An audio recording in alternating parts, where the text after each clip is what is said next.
Hello, and welcome back to another episode of Bedtime Stories. I am your host, Tracy, and we are reading The Song of Hiawatha by Henry Wadsworth Longfellow. Today is actually my birthday, so happy birthday to me! And let's get right to it. This is canto number 11, Hiawatha's Wedding Feast. You shall hear how Pau-Puk-Keewis. Hang on. You shall hear how Pau-Puk-Keewis, Pau-Puk-Keewis, how the handsome Yenadizzy danced at Hiawatha's wedding, how the gentle Chiabiabos, he the sweetest of musicians, sang his songs of love and longing, how Iago, the great boaster, he the marvelous storyteller, told his tales of strange adventure, that the feast might be more joyous, that the time might pass more gaily, that the guests be more contented. Sumptuous was the feast Nokomis made at Hiawatha's wedding. All the bowls were made of basswood. All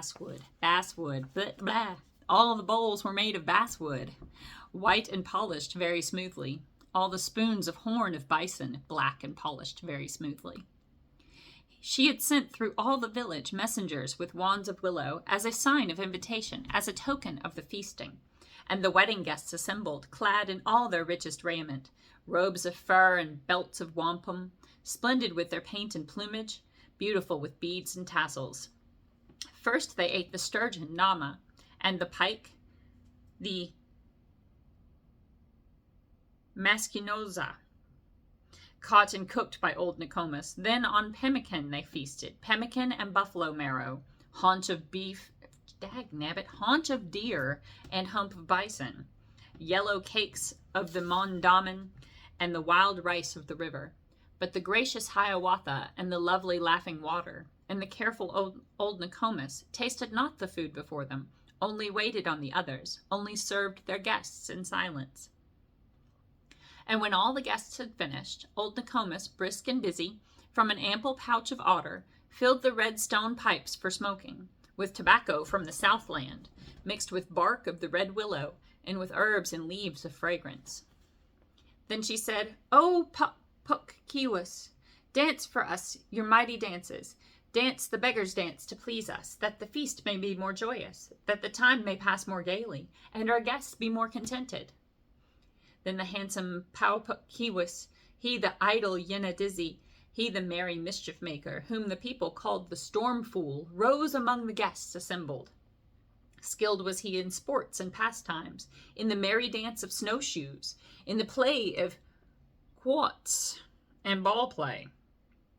Skilled was he in games of hazard, in all games of skill and hazard, pugasying, the bowl encounters, kuntaso, the game of plumstones. Though the warriors called him faint heart, called him coward, shagodaya, idler, gambler, Yenadizzy, little heeded he their jesting, little cared he for their insults, for the women and the maidens loved the handsome Pau-Puk-Keewis. He was dressed in shirt of doeskin, white and soft, and fringed with ermine, all inwrought with beads of wampum. He was dressed in deerskin leggings, fringed with hedgehog's quills and ermine, and in moccasins of buckskin, thick with quills and beads embroidered. On his head were plumes of swan's down. On his heels were tails of foxes. In one hand a fan of feathers, and a pipe was in the other. Barred with streaks of red and yellow, streaks of blue and bright vermilion, shone the face of Pau-Puk-Keewis.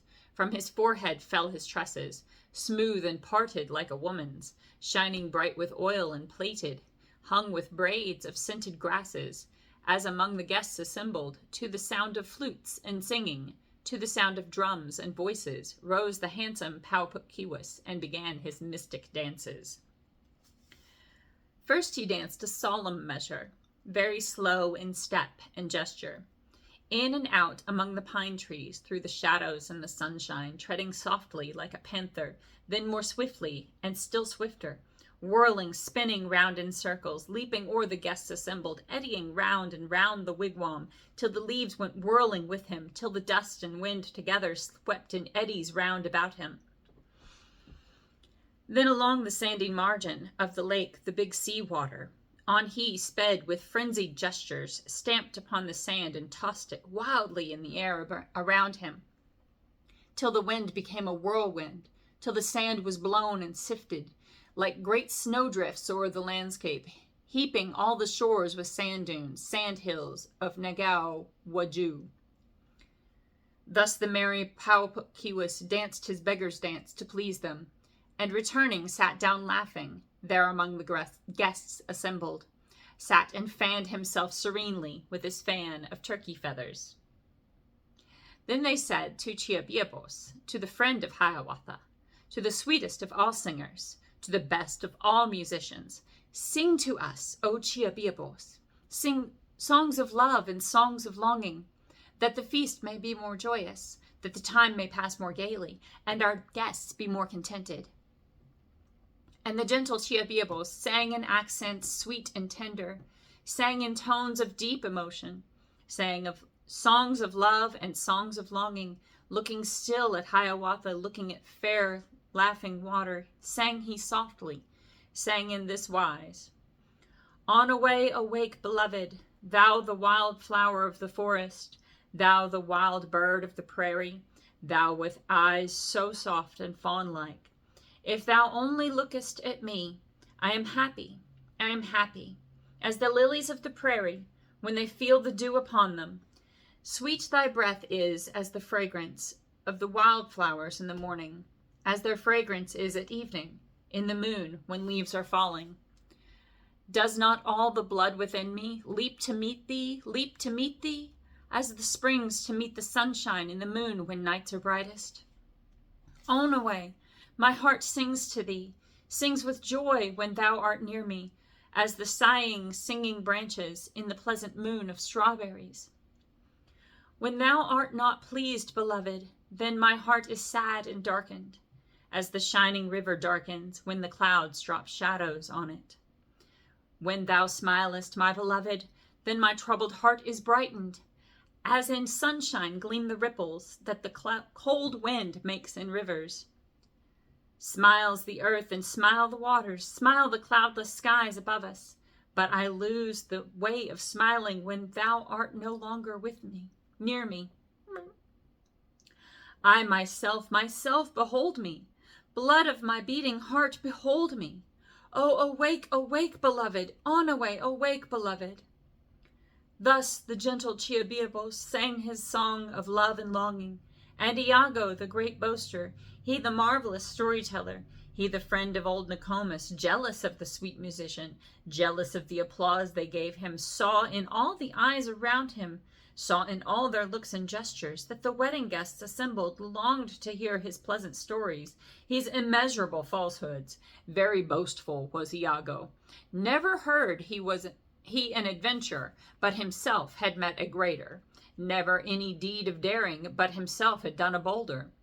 Never any marvelous story, but himself could tell a stranger.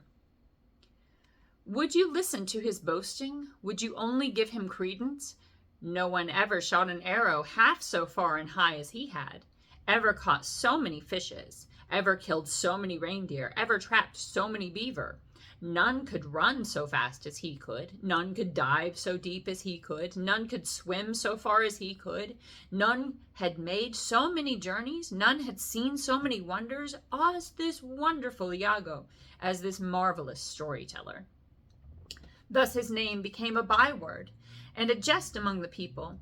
And whenever a boastful hunter praised his own address too highly, or a warrior home returning talked too much of his achievements, all his hearers cried, "Iago! Here's Iago come among us."